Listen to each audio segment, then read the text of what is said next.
ভিডিওটা হলো 15 আগস্টের দিন। সবাইকে জানাচ্ছি হ্যাপি ইন্ডিপেন্ডেন্স ডে। জানি ভিডিওটা পোস্ট করতে একটু দেরি হয়ে যায়, কিন্তু ভিডিওটা যেহেতু 15 আগস্টে, তার জন্য উইশটা করেই দিলাম। এখন হচ্ছে ঘড়ির কাটাই ঠিক সন্ধ্যে 7টা। বেরিয়েছি একটু বাজারের দিকে। বাজারে গিয়েই দেখলাম যে পৌরসভার সামনে খুলেছে মিনি বাজার।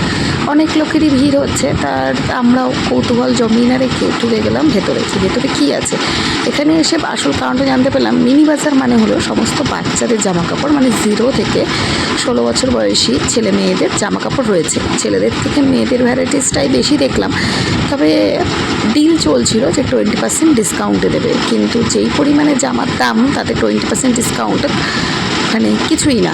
মনে হয় 50% ডিসকাউন্ট দিলেও পোষাবে না এরকম।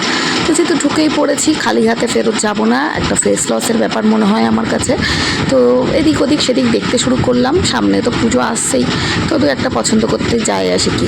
তো ফ্লোরাল কিছু জামা কাপড় দেখছিলাম, বেশ ভালোই লাগছিল। তো দুষ্টুর জন্য একটা টপ নিয়ে বেরিয়ে পড়েছি। সুরজিৎ গেছিলো গাড়ি গ্যারেজ থেকে বের করতে। রানাঘাট পৌরসভার তখন নিয়ম হয়েছে গাড়ি গ্যারেজে রাখো, আবার গাড়ি গ্যারেজ থেকেই বের করে নিয়ে আসো। ওখান থেকে বেরিয়ে চলে আসলাম রথতলায় একটু ফুচকা খেতে।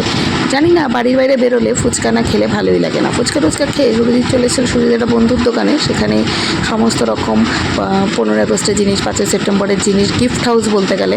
তো সেখান থেকে দেখো ওই আঙ্কেলটা ওদেরকে দুটো পতাকা দিয়ে দিয়েছে। ওরা তো পতাকা নিয়ে করছে, যেহেতু আজকে 15 আগস্ট, তো পতাকার বিশেষত্ব রয়েছে আমাদের ইন্ডিয়ান ফ্ল্যাগ। তো আমি গর্বিত, আমি ভারতবাসী। চলো আজকের ভিডিওটা এই পর্যন্তই, বাই।